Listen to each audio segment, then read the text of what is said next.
ఎవరి కొరకు ఎందుకొరకు సాగించు పోరాటము ఇల్లు విడిచి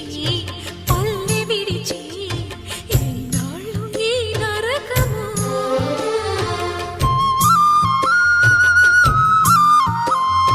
గుండెలో బాధలను దాచుకోవాలి నా పోరు బాటలో నీ తోడు కావాలి పల్లెనే ఇల్లుగా నువ్వు చూసుకోవాలి పంచాది నిర్మలకు చెల్లెవనిపించాలి